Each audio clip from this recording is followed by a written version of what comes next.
नमस्कार साथियों कांग्रेस के इतिहास को लेकर, कांग्रेस की विचारधारा को लेकर हमने इससे पूर्व में भी बात की। कांग्रेस आज़ादी से पहले, आज़ादी के संघर्ष में अनेक विचारधारा के नेताओं के लिए एक मंच के तौर पर था। कांग्रेस ने इस देश के आज़ादी के संघर्ष में अलग अलग विचारधाराओं के लिए, अलग अलग विचारधारा के नेताओं के लिए एक मंच के तौर पर कार्य किया, जहां वे एकता में इस देश की आज़ादी के लिए आवाज़ उठाया करते थे। 1885 में जब कांग्रेस की स्थापना हुई, इस समय पर यह तो नहीं कह सकते कि पूर्ण रूप से आज़ादी उनका लक्ष्य था, लेकिन कांग्रेस एक माध्यम के तौर पर थी जो भारत की आम जनमानस की समस्याओं और अंग्रेज शासन के मध्य एक माध्यम के तौर पर थी कि हम निवारण के लिए अंग्रेज शासन से प्रयास करेंगे, उन समस्याओं को लेकर हम प्रयास करेंगे कि आम जनमानस की समस्याओं को अंग्रेज शासन तक पहुंचाया जा सके। धीरे धीरे कांग्रेस संगठन मजबूत होता है, नए नेता उभर कर आते हैं, मजबूत और सशक्त नेता उभर कर आते हैं और कांग्रेस का लक्ष्य अब सीधी तौर से आज़ादी प्राप्ति की ओर बढ़ने लगता है। हमने यह भी बात की थी कि कांग्रेस में यदि सुरेंद्र नाथ बनर्जी जैसे नेता थे तो कांग्रेस में बाल गंगाधर तिलक जी जैसे नेता भी रहे, महात्मा गांधी जी जैसे नेता थे तो सुभाष चंद्र बोस जी जैसे नेता भी कांग्रेस से जुड़े रहे। तो अलग अलग विचारधारा के नेता कांग्रेस में रहे। एक समय तो था कि कांग्रेस में उग्रवादी धारा के नेताओं का प्रभाव बढ़ता हुआ दिख रहा था। 1907 में हुए सूरत विच्छेद में यह प्रभाव स्पष्ट रूप से दिखा, किंतु 1915 में जब महात्मा गांधी जी का भारत आगमन होता है तो इसके बाद यदि यूं कहें कि कांग्रेस गांधी जी के साथ ही और गांधीवाद के रास्ते पर ही चल पड़ी। गांधीवाद कांग्रेस का मूल आधार तत्व बन गया। गांधी जी का प्रभाव कांग्रेस में कितना गहरा था, यदि हम यूं कहें कि गांधी जी के भारत आने के पश्चात 1915 के पश्चात गांधी जी आगे आगे चलते रहे और पूरा कांग्रेस संगठन उनके पीछे पीछे चलता रहा। इस कदर कुछ गांधी जी का प्रभाव कांग्रेस संगठन पर रहा। साथियों, गांधी जी की जो नीतियां थी, जो सिद्धांत थे, सत्याग्रह और अहिंसा का सिद्धांत, यह गांधी जी के द्वारा चलाए गए आज़ादी के लिए उन संघर्ष, उन आंदोलनों, असहयोग आंदोलन हो या सविनय अवज्ञा आंदोलन हो, का आधार तत्व गांधी जी के वे सिद्धांत, सत्याग्रह और अहिंसा था। गांधी जी की इसी विचारधारा पर कांग्रेस धीरे धीरे आगे बढ़ी और गांधी जी के पीछे पीछे कांग्रेस संगठन चला। वो गांधी जी से इतर कभी न चल सका। कांग्रेस में गांधी जी का क्या स्थान था, इसे आप इस घटना से समझ सकते हैं। एक समय था कि सुभाष चंद्र बोस जी का कांग्रेस में खूब प्रभाव था। वे कांग्रेस के दमदार और युवा नेता थे।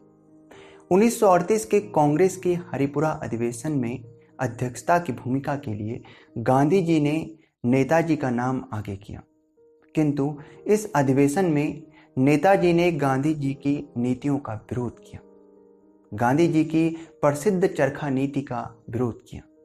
उन्होंने अंग्रेजों के खिलाफ सशस्त्र विद्रोह की बात की। उनका विचार था कि यह ठीक समय है और अब हमें आज़ादी की प्राप्ति के लिए और अधिक विलंब नहीं करना चाहिए। हमें अंग्रेजों के खिलाफ पूरी शक्ति से आंदोलन छेड़ देना चाहिए।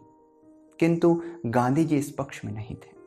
सुभाष चंद्र बोस जी का यह भी कहना था कि इस समय पर यूरोप में युद्ध के बादल मंडरा रहे हैं और इस समय पर जब ब्रिटेन युद्ध में होगा, उस समय पर हम ब्रिटेन की इस कमजोरी को देखते हुए भारत में भी उनके खिलाफ विद्रोह करेंगे और इस आधार पर हम भारत को आज़ाद करेंगे। किंतु गांधी जी इस पक्ष में नहीं थे। नेताजी का तो यह कहना था कि अंग्रेज जो कि दुष्ट हैं, अंग्रेज जिन्होंने कि सदैव से हमारी कमजोरी का फायदा उठाया है, अंग्रेज जिन्होंने हमें सदैव से लूटा है, हम उनके इस मौके पर, जबकि वे कमजोर होंगे, युद्ध में होंगे, हम इस समय पर उनके खिलाफ भारत में भी विद्रोह कर देंगे। लेकिन गांधी जी ऐसा नहीं चाहते थे। गांधी जी के विचार में कि हम अंग्रेजों की इस कमजोरी का फायदा नहीं उठाएंगे, बल्कि इस युद्ध में यदि ब्रिटेन कमजोर है तो हमें उनका साथ देना चाहिए और भारत की आज़ादी के संघर्ष को हम आगे जारी रखेंगे। गांधी जी के विचारों में इस प्रकार से आगे की राह थी और नेताजी स्पष्ट तौर से सशस्त्र विद्रोह की बात कर रहे थे। इस वजह से गांधी जी और नेताजी में कुछ दूरियां भी आने लगी और यह दूरियां और अधिक स्पष्ट हो गई। और आप इस बात पर भी गौर करें कि भविष्य के लिए सिद्धांत और विचारधाराएं भी यहीं से कांग्रेस के लिए स्पष्ट होने लगी कि कांग्रेस गांधी जी के साथ आगे बढ़ेगी, कांग्रेस के सिद्धांत गांधी जी होंगे या सुभाष चंद्र बोस जी होंगे। स्पष्ट रूप से गांधी जी और नेताजी आमने सामने थे और यह तब दिखा जब 1939 में कांग्रेस के अध्यक्ष पद के लिए चुनाव हुए। अब तक जब गांधी जी कांग्रेस में थे तो गांधी जी जिस नाम को लेकर अध्यक्ष पद के लिए गांधी जी जिस नाम को लेकर सहमति दर्ज करते थे, सारा कांग्रेस संगठन एकमत होकर उस व्यक्ति को अध्यक्ष के तौर पर स्वीकार करता था।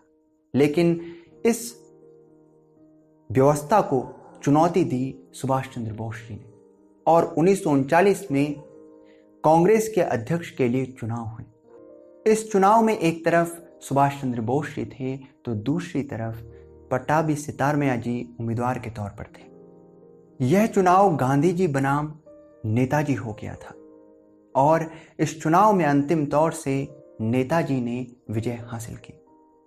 चुनाव होने के पश्चात गांधी जी ने यह बयान दिया कि यह सितारमैया जी की हार नहीं है, बल्कि यह मेरी हार है।